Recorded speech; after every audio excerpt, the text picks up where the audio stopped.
Coming up on today's edition of the Locked On Raiders podcast, it is officially here. I'm talking about draft week. After weeks and weeks and months of speculation, it is finally here coming up this Thursday. Raiders GM Dave Ziegler met with the media on Friday, so you'll hear a few sound bites from him, all things draft related, news and notes from around the league gathered over the weekend. Of course, your calls and texts to close it out. All coming up on Monday's edition of the Locked On Raiders podcast, April 24th, 2023.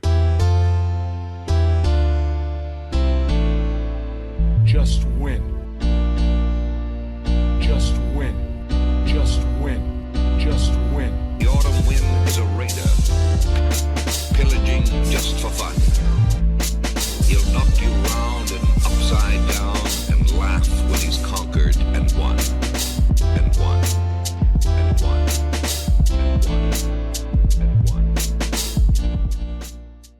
And welcome in, Raider Nation, to another edition of the Locked On Raiders podcast. Thank you so much for making the show your first listen of the day. Make sure you subscribe or follow for free on YouTube or wherever you listen to podcasts to get the latest edition of the show as soon as it's available. And if you're checking us out on YouTube, we definitely appreciate you. And we definitely appreciate my man Ari. He's doing a great job making sure we're up on YouTube each and every day. You can check him out on Twitter at Ari Produces. This episode of the Locked On Raiders podcast is sponsored by BetterHelp. BetterHelp connects you with a licensed therapist who could take you on that journey of self-discovery from wherever you are. Visit BetterHelp.com/LockedOn today to get 10% off your first month. Let's go ahead and jump into news and notes kind of collected over the weekend. And there's been a lot of speculation about Ohio State quarterback C.J. Stroud and if he's a guy that the Raiders would trade up and go get, especially if Houston passes on him at number 2, as many people believe that they'll pass on him at number 2.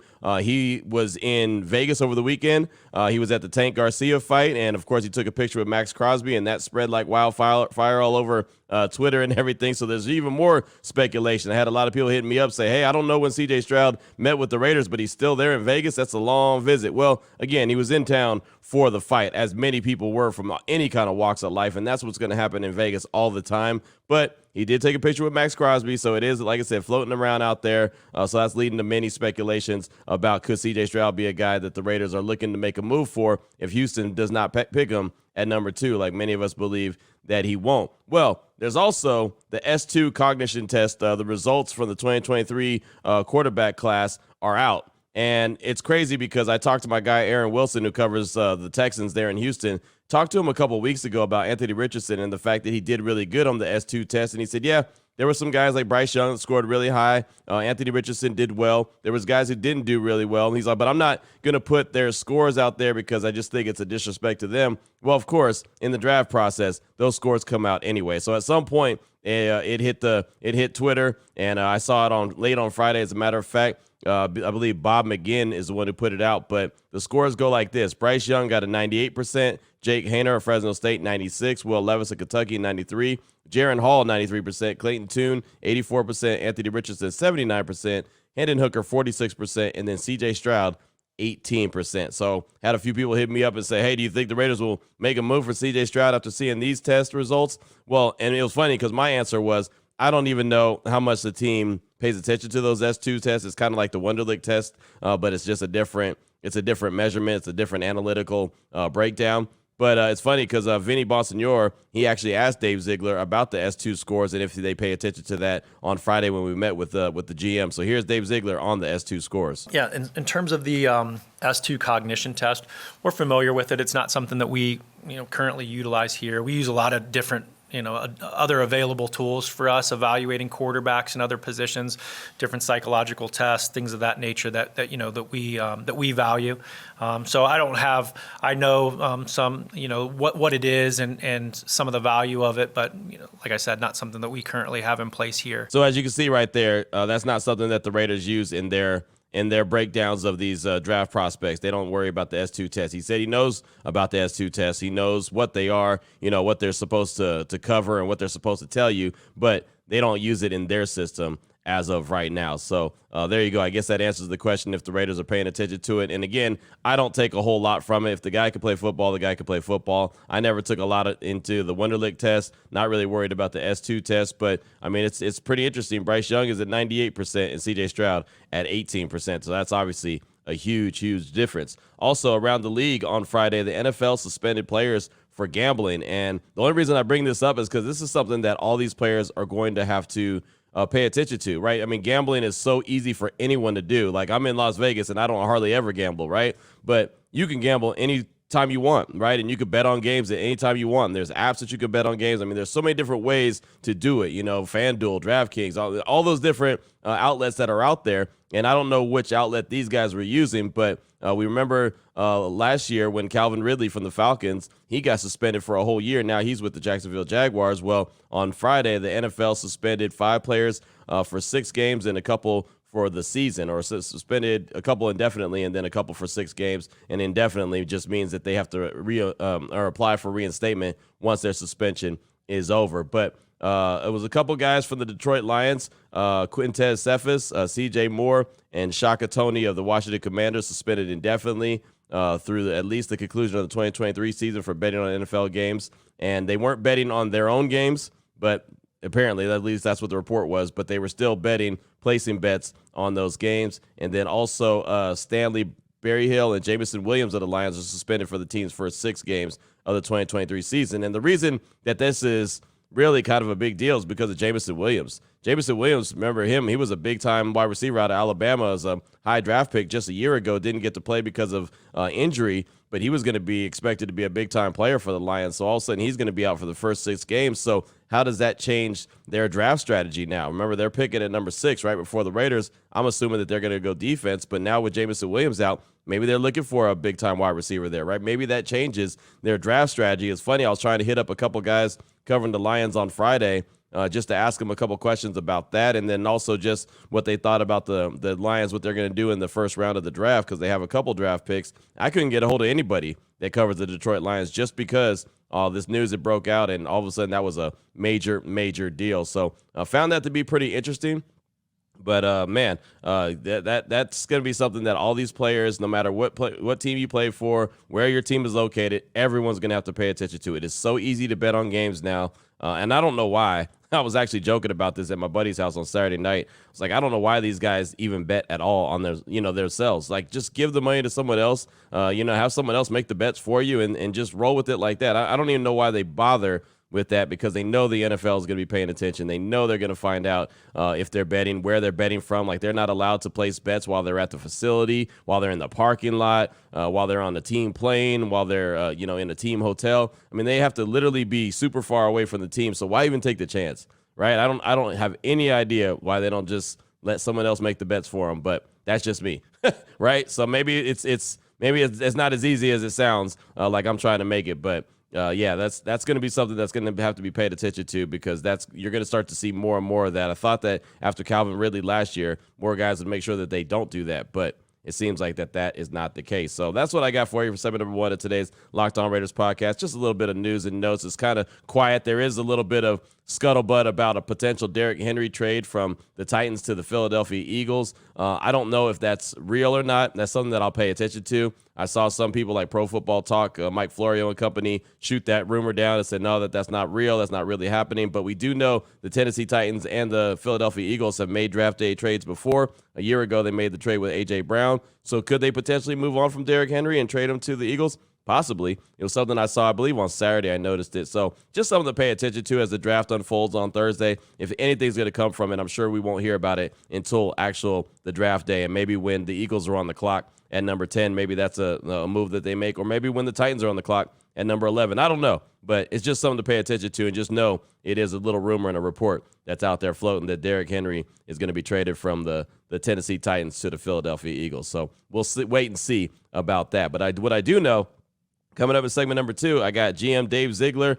He met with the media on Friday, about 30 good minutes of just draft conversation with him.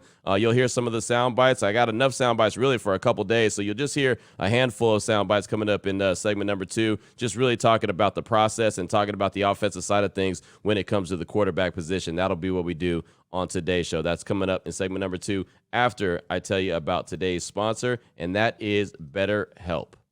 And if you've ever experience anything in life that kind of threw you for a loop, and I'm sure you have, because we all have, right? You just don't know. Life does not come with an instruction manual. You just all of a sudden have to roll with the punches. And believe me, sometimes it punches, and sometimes it really punches and punches hard. And sometimes you just need a little bit of help. And that's where BetterHelp could come in to play. If you've ever thought about therapy, this is what you really should do. You should give BetterHelp a try. It's entirely online, designed to be convenient, flexible, and suited to your schedule. All you got to do is fill out a brief questionnaire, and you'll get matched up with a licensed therapist and switch therapists anytime for no additional charge. So instead of having to worry about going into a facility or going into an office building or whatever the case may be, everything can be done right at home. So all you got to do is check out betterhelp.com. That's betterhelp.com/lockedon. You'll get 10% off your first month. Again, go to betterhelp.com to check that out. If you've ever thought about trying therapy, you need to give BetterHelp a try. Again, betterhelp.com/lockedon to get 10% off your first month.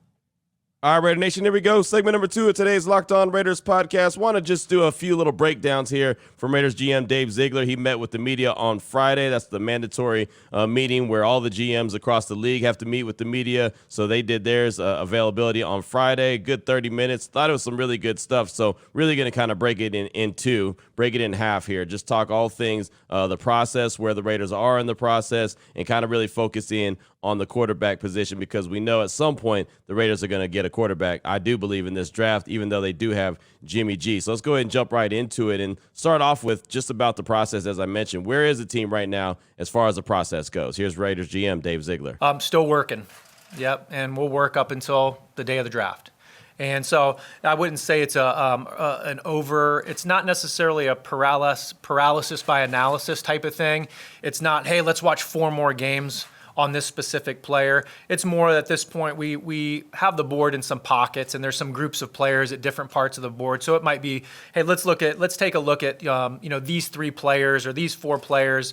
Dive back into it. Let's look at maybe these specific traits that we're looking for that we maybe had a difference of opinion on, and those types of things. So it's more of I'd say a quality control check in a focused manner at this point, rather than just kind of like, hey, let's watch all 6 games again type of thing. That's not really where we're at this point. So we're getting closer, but we'll keep kind of putting in some work here all the way up until we're ready to go on Thursday. So I'll tell you, from being in the room with him, man, he had his game face on, right? I mean, he was having a good time, but he was ready. You could tell that he's ready and kind of itching to get to Thursday, get this thing started. And last year, not having his first and second round picks, obviously that changed what he was able to do in the draft. But this time, having as many picks as he does, having 12 as of right now, I mean, he's really got an opportunity to put his thumbprint on this team and turn things around. So as you heard him say, they're going to be working all the way up till Thursday. It's really close to being done. They've got almost everything done, but they're working all the way up till Thursday. So we talk about it on the show quite a bit, and just in draft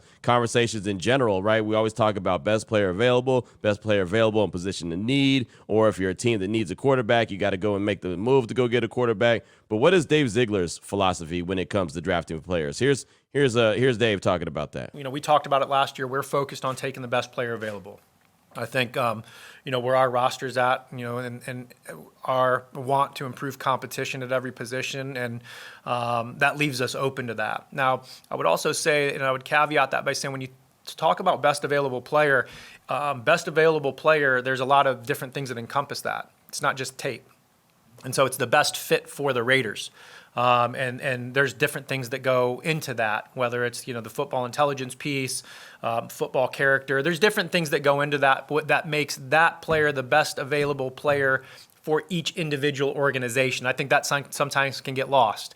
And so that's what it means for us, the best available player that's the best player for the Raiders organization and fits what we're looking for. And we're going to stay true to that process and stay open to that. So I like the best player available conversation from Dave, but I also like the kind of little caveat that he put with it, right? I like the fact that he said, but with that being said, take it to another level. So I think it kind of helps break it down just a little bit more for what they're looking for. So we've brought this example up on the show many times. I mean, there very well easily could be like Bijan Robinson could be the best player available at the time that they go up to pick at number 7, but is not really something that would, fit with what the Raiders want to do right now. You know what I mean? Like, so it makes sense. I like how he broke it down and just kind of said, for the best player available for what the Raiders want to do. And I don't think that the Raiders want to go in a direction of a running back when they have, well, of course, Josh Jacobs on the franchise tag, and then they have a couple running backs that they drafted last year. Running back is not something they need, even though a guy like Bijan Robinson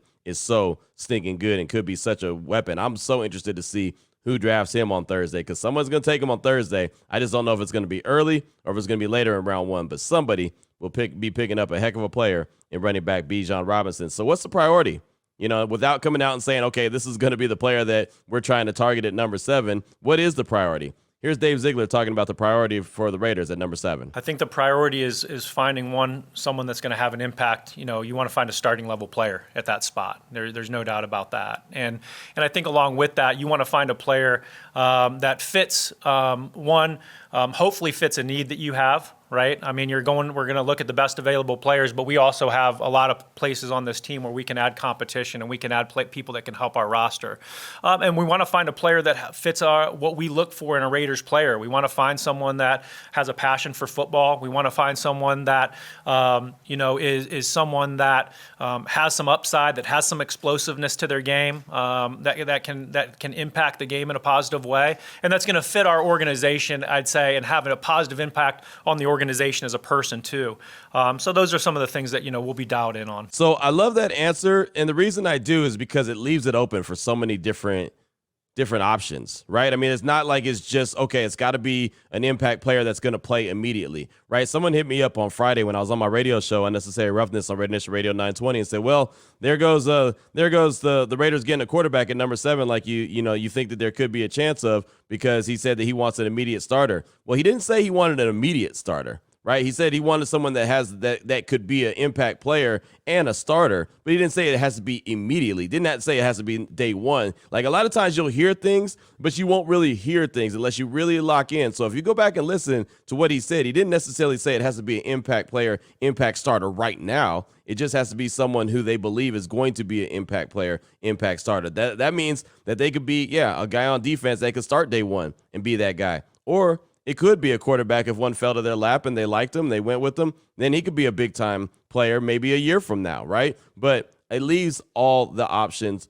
open, and there's going to be different options, and that's something we've been talking about here on the show quite a bit. So I actually asked him the question. You're going to hear my question as well, just so you can see or hear how I worded it, about the different possibilities, how they shake out in the mock drafts, because we can go through a mock draft and do it about 1,500 times, and it'll come out 1,500 different ways, right? Or we can go on the Pro Football Focus mock draft simulator and go through it, and I guarantee it never plays out the same way. And that's basically what happens in these mock drafts. And I've learned that a lot this year, doing multiple drafts, from the Locked On mock draft to the mock draft on ESPN on Fitz and Harry, to doing my own mock draft on my radio show, Unnecessary Roughness. It's funny, I haven't got through the whole first round yet, but Devin Witherspoon hasn't even been taken yet, and I'm already got through 20 teams, right? Gone through 20 picks, and Devin Witherspoon out of Illinois still has not been selected. So here's my question and Dave Ziegler's answer about the different possibilities that could arise.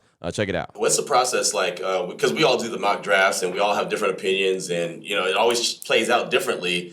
How many times do you guys run through it, like just a trial run, just to see how it shakes out? And, well, if this happens, then this is how we can react. Who have you selected?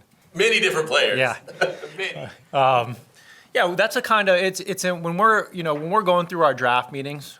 We just finished up about 15 straight days of draft meetings.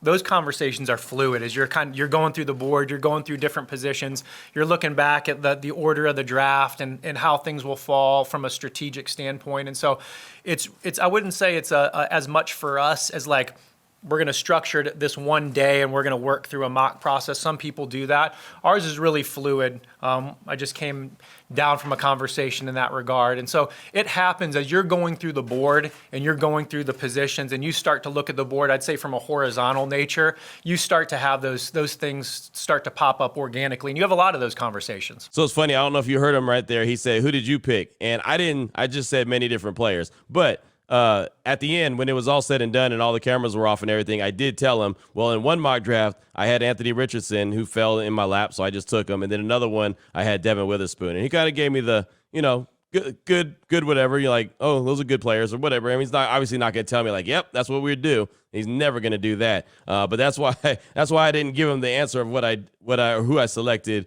right there during the middle of the media session, because any kind of reaction would have been like, oh, he didn't like that guy, or oh, he did like that guy, or so there was no. I wasn't going to even go there, but I like the fact that he said that they've already worked through a bunch of different scenarios, and then of course they'll have some scenarios that they'll work through the day of. Got a couple more for you for segment number 2 of today's Locked On Raiders podcast, and this is diving into the Jimmy G effect, right? What is the effect of Jimmy G on the roster? Does that lessen the priority to take a quarterback early? Here's Dave Ziegler. Not necessarily. I think that, anytime you can find a young player at that position that's going to have an impact on your team, you have to keep an open mind to that. Of course, we're excited to have Jimmy, and having Jimmy does supply us with a very high-quality starting player at the position. And so we feel comfortable with that. But I think to close that door, and just say that that's not something you would do because of X, Y, and Z, that's not the business that we're in. So again, going back to everything is on the table. There's no position that's like, well, they're going to ignore that, right? They're not going to address that position at number 7 overall, even if it's a quarterback, because they have Jimmy G. We all know that Jimmy G is going to be a stopgap guy at best. He's not going to be a 4 or 5 year starter for the Silver and Black. I mean, he'll probably be a 1 to 2 year guy at most. So I think Tashawn Reed asked him, I'm not 100% sure, but asked him if he would feel comfortable taking a quarterback early and having to have him sit a year. Yeah, I do. And I think it goes back just to the value of the position. And I think, and so I think that's important. I think, doing your due diligence on all those guys is important too. And I don't know, obviously we're in a position where there's a lot of quarterbacks. At the beginning of this process, you could say, hey, you don't know how it's going to fall. There's 4, 5, 6 guys that we're going to do work on, and, that could fall to us or be there at 7. And so we did our due diligence because of that. But I also think, the value of that position and having a young guy, that can come in and play and contribute. We see where those contracts have gone on quarterbacks too. So there's obviously an advantage of having, someone on a quarterback on a rookie contract in terms of roster construction and those types of things. And so, like I mentioned at the beginning, I think just closing that door, I think, is irresponsible to do that. So he's talking about the quarterback, talking about having him sit, and talking about how valuable a quarterback on the rookie contract is. That's something to really pay attention to, because these contracts, as we're seeing, Jalen Hurts just got paid. Lamar Jackson wants to get paid. Joe Burrow's going to get paid. Justin Herbert's going to get paid. I mean, all these guys are going to get paid.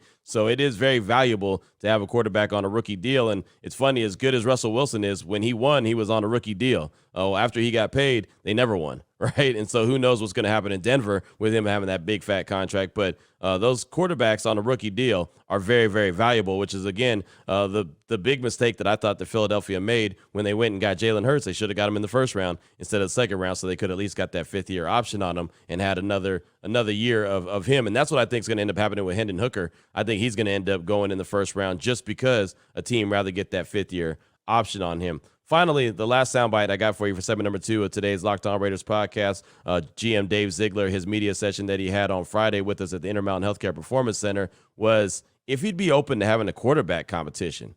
Like if they were to get an Anthony Richardson or a CJ Stroud or whoever, would they be open to having that competition, even though they gave the money to Jimmy G to be the starting quarterback for at least the next year, maybe even 2?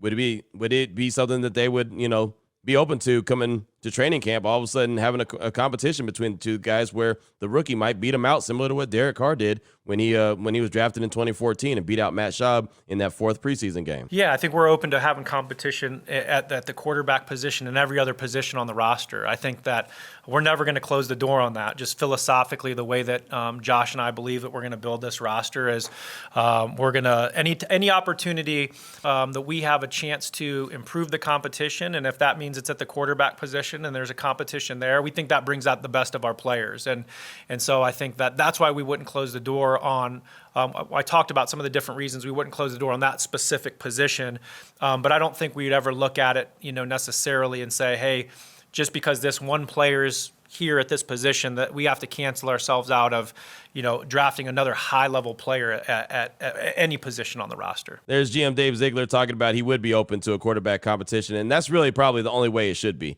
And, I mean, that's really probably the only thing he's going to say. I still think that Jimmy G will be the day 1 starter, whoever they end up getting in the draft. But it would be good to see a competition, a nice, healthy competition. It makes you stay on your A game. So even if they don't really plan on having a quarterback competition, if they at least pass that message along, then it makes Jimmy G be at the top of his game. It makes the rookie be at the top of the game. Competition is best for everybody. If anyone feels like that they're irreplaceable or, there's nothing that can be done at that position, then that's when they start to slack off. So I'm okay with the open competition. Again, I believe Jimmy G will be the starter day one. But you never know. What if, one of those quarterbacks that they really covet, one of the quarterbacks that they were going to trade up to number one to go get, like a C.J. Stroud or a Bryce Young, somehow fall into their lap? Maybe that changes the dynamic. But if it's Anthony Richardson, Will Levis, Hendon Hooker, Jake Hayner, Clayton Tune, any of those guys, I definitely believe Jimmy G will be the starter day one. But that's what I got for you. A little bit of offensive side of things when it came to Dave Ziegler's media session that he had with us on Friday. It's coming up tomorrow, we'll do a little bit of the defensive side of things. He had some good things to say about cornerbacks and the traits that he's looking for in cornerbacks. And I asked him a question about production versus, like projections. I thought that was a really good answer. So we'll get on the defensive side of things coming up tomorrow. But coming up in segment number 3, we'll get to your calls and texts straight off that Locked On Raider podcast voicemail line, 707-654-4693. That comes up next here on the Locked On Raiders podcast. Here we go, Raider Nation. Segment number 3 of today's Locked On Raiders podcast. Your calls and texts straight off that Locked On Raider podcast voicemail line, 707-654-4693. Let's start things off with a text from Southern Indiana Raider. And I can't remember if I got to this text on Friday or not, so I'm just going to run it back just in case. I don't want to miss it. I thought it was a pretty good one. He said, "Hey, Q, Southern Indiana Raider here. I was listening to the pod this morning and hearing what you were saying about the different ways that this draft could go. I believe this team could be a great spot for Richardson. He could sit and learn behind Garoppolo for a year or two if needed, eventually have to take a shot at the franchise quarterback. There's a couple of really great ones on other teams in their division. Defense must improve or it's time to just accept years and years of ineptitude." That's from Southern Indiana Raider, and I agree. I think that's why it'd be a great spot for Anthony Richardson to fall. If he were to end up falling, look, there's a good chance that he'll be gone by pick number 4, right? I'm not saying that he's going to be there, but I think if one of those scenarios plays out the way I've been saying, like if he happens to be there at 7, I think the Raiders will have a big decision on their hands. I had someone hit me up and say I'm trying to sell Anthony Richardson like a used car salesman. Like I really, really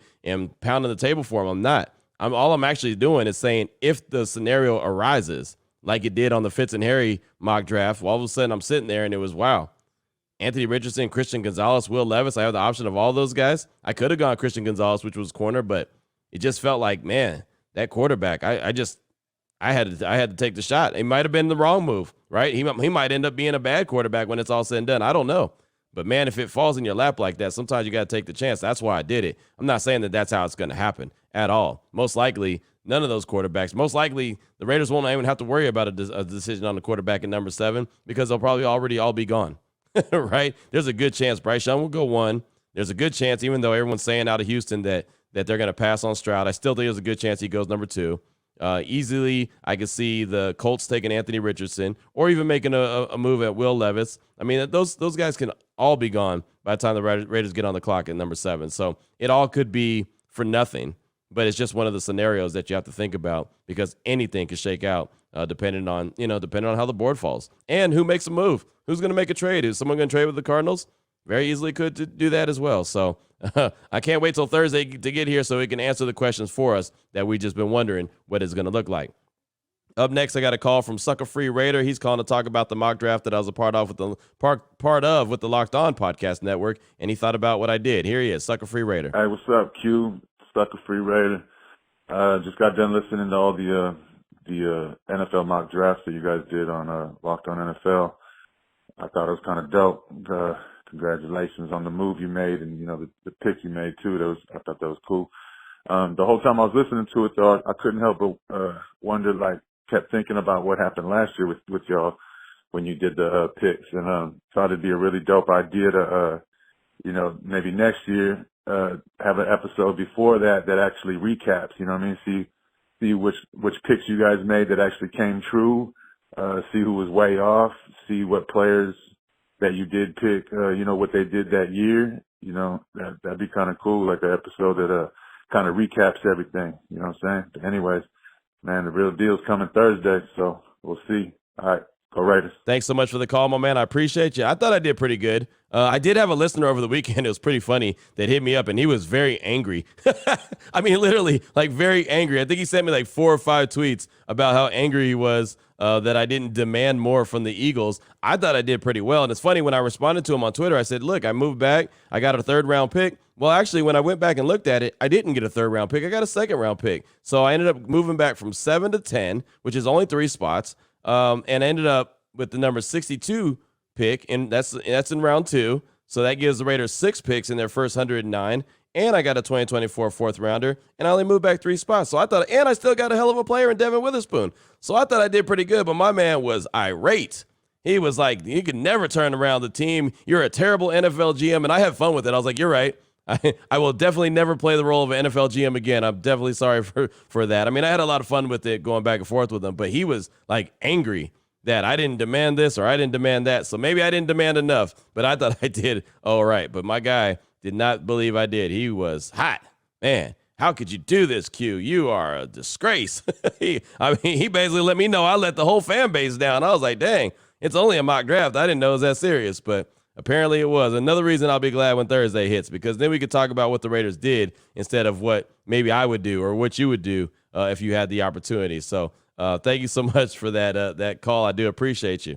Next up, I got a text from Refrigerator. It says, yo, Q, you mentioned that you thought you made a mistake in the Locked On mock draft, but I think trading back and landing Witherspoon was a great move. In retrospect, what would you have done differently? That's from Refrigerator. And really, the only mistake that I made, in my opinion, not according to the tweeter who hit me up and said I was a terrible GM, but the mistake that I made is the Tennessee Titans at 11 were trying to trade up to number 10 to go and get offensive linemen. And because we were talking too much in the green room, or that's what we were calling it. It was a big Zoom call that we were on, but we were talking back and forth. I kind of let it be known who I was going to take. So he was confident that he didn't have to trade up to number 10. So that was the mistake I made. I could have traded back to number 11 and got another pick and still ended up with Witherspoon because he didn't want him. He wanted offensive lineman. But so that was really the only mistake I made. But again, according to the guy that was tweeting at me, I made all kind of bad mistakes. So there's that. But thank you so much for the text, my man.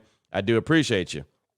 Up next, got a call from Army Raider. He's calling to talk about C.J. Stroud and the reason why he doesn't think the Raiders need to make a move on him. And then he brings up that S2 test that I was talking about in segment number 1. Here he is, Army Raider. What's up, Q? It's your boy, Army Raider. I know more and more people are saying that, the Texans might pass on Stroud and that the Raiders should move up to get him. And I just don't think so after, just having seen him a couple times live against Michigan the past 2 years, and also, what I saw put out about him this past week. And it just shows why you stay away from Ohio State quarterbacks and why none have ever succeeded in the NFL.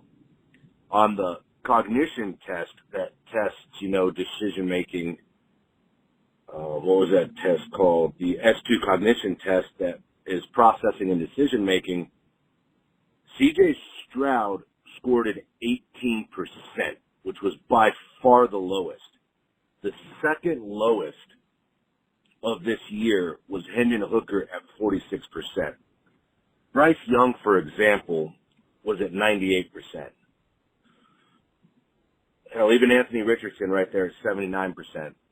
This is the problem with the Ohio State offense and transitioning to the NFL and why it's great receivers, bad quarterbacks. They just don't know how to process. They don't know how to go from progression to progression. It's well established that from Urban Meyer to Ryan Day, you're 1, maybe 2 reads and ball out. It's a 1-read offense. It's not what breeds NFL quarterbacks. Add in the fact that Josh McDaniels has a notoriously difficult system to pick up, and that lets you know I think C.J. Stroud would end up being a bust, personally, just like all the other Ohio State quarterbacks. And I know every time one is coming out, everyone's like, oh, he's going to be different, he's going to be different. But then you see test results like this. Seeing how he's done in some of the bigger games outside of Georgia, where they're leaving his first read open, I just don't think you could take that risk after seeing that cognition. I just don't. It's crazy. Anyways, love to hear your thoughts on this. Army Raider out. Thank you so much for the call, my man. I appreciate you. And yeah, I don't take a lot from the S2 test, right? And Dave Ziegler, you heard in segment number 1, it's talking about they don't even use it. So I don't really think it's a big deal. I think that C.J. Stroud is going to be good, but I understand what your concern is when it comes to Ohio State quarterbacks. That stigma is going to still be there, right? He's super accurate. He's athletic enough. I know he doesn't use it, his athleticism a whole lot. I get that, but the dude is super accurate. He's smart. He's a guy that can, figure out football, plays football at a high level, obviously always has. I think he's going to be good, but again, you brought up the Ohio State quarterback conversation, and the jury's still out on Justin Fields. There's no answer on him yet. So, I couldn't say that you're wrong based off of what you're talking about, because it does feel like, right, there's a thing when it comes to Ohio State quarterbacks and them translating to the NFL. So I appreciate the call, my man. We'll see what the Raiders do on Thursday. Like I said, I think C.J. Stroud is going to be good, but again, that's just me. That's just my gut feeling. That's just what I'm rolling with. So thank you for the call. It's good to hear from you.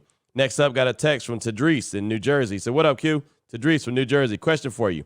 People talking about Hopkins wanting out of Arizona, and if the Raiders would be a landing spot.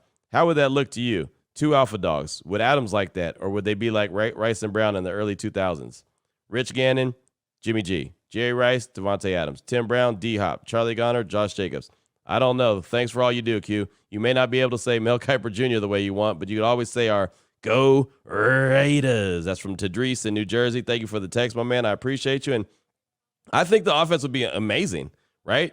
I think it would be amazing if they had D-Hop. And the only way I see that happening, and there is a small scenario where I see that happening, and that's if the Raiders trade up to number 3 with Arizona. Like, if they're already involved in the mix, I could see them making a trade and probably sending Hunter Renfrow to Arizona and getting D-Hop back, and then also the pick and, swapping some picks. Like, I could see that happening and being part of the whole scenario. But that's really the only way I could see it. But yeah, as far as the offense goes, I mean, man, the offense would be amazing. Now, again, I've said it so many times that the defense has got to be better and improve. So the Raiders do need to make sure that they address that side of the ball. But with that kind of offense, Jimmy G, Devontae Adams, Hopkins, Jacobs, as you mentioned, there's obviously they've got other guys as well. I mean, it could be a nasty, nasty offense, but they got to figure out what they want to do. And like I said, the only way I see D-Hop ended up on the Raiders is if somehow they get involved with a trade with the Cardinals and they send Hunter Renfrow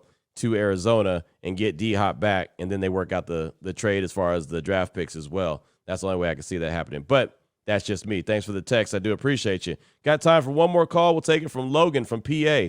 He's calling to ask a quarterback question for Thursday as far as what I'd rather happen. It's a really good question from Logan. Here he is, Logan in PA. Q, this is Logan from PA. I just got finished listening to Friday's pod, and you were talking about Anthony Richardson and Hendon Hooker, and I have a conundrum for you. So what would you rather have happen on draft day?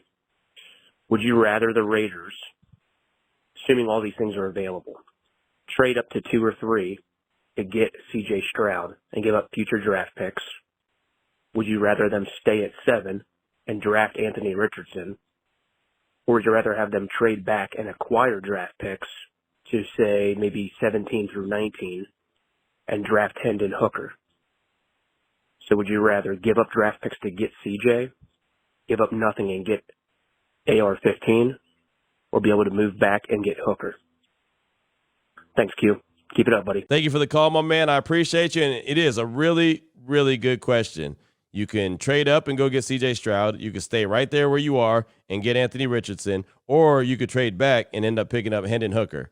I think that I would just stay at 7 and get Anthony Richardson and then give the rest of their draft to be able to address the defense, offensive line, tight end, whatever they feel like they need to do, and still have those draft picks. I think trading back is a little dangerous, only because you still don't know if you're going to get Hendon Hooker. He might be gone. Someone else might, go and make the move for him. And trading up, then you're giving up draft capital. So that's the one thing, and that's the whole reason why I went with Anthony Richardson when I did the Fitz and Harry mock draft, was because I didn't have to trade up. All I did is just sit right there, and he happened to end up there at number 7. That's why I thought it made the most sense. If he's there, you got something to think about, right? You got some decisions you got to make. That's how I look at it. But again, that's just me. So that's a really good question. Matter of fact, I'm going to use this call on my radio show later on this afternoon, and I'm opposed to put it out there to Raider Nation and see what they would do. I think it's a really good question, Logan. So thanks so much, man. You made the big time. You made the radio show too. No, just kidding.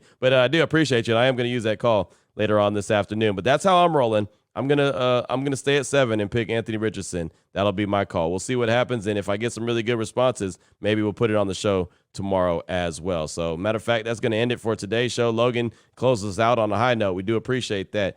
Coming up tomorrow, I got some more texts and calls to get to. A text from HK in the 559. We'll get to him. Got a couple other calls to get to as well. Plus, we'll hear some more from Raiders GM Dave Ziegler. More news and notes, and we'll be one day closer to the NFL draft. And matter of fact, on Tuesday, I'll be in Kansas City. I'll be in Kansas City from Tuesday all the way through Saturday. So, yeah, everything draft related here on out. It is almost here. It is almost here. It is almost the finish line. I can see it, and it's exciting. And we're going to all of a sudden be talking about the new era of Raider players, depending on who Dave Ziegler and Josh McDaniels go and get in this upcoming draft. Until tomorrow, Raider Nation, take care of yourself, take care of your family, love on your family. Most importantly, as always, just win, baby.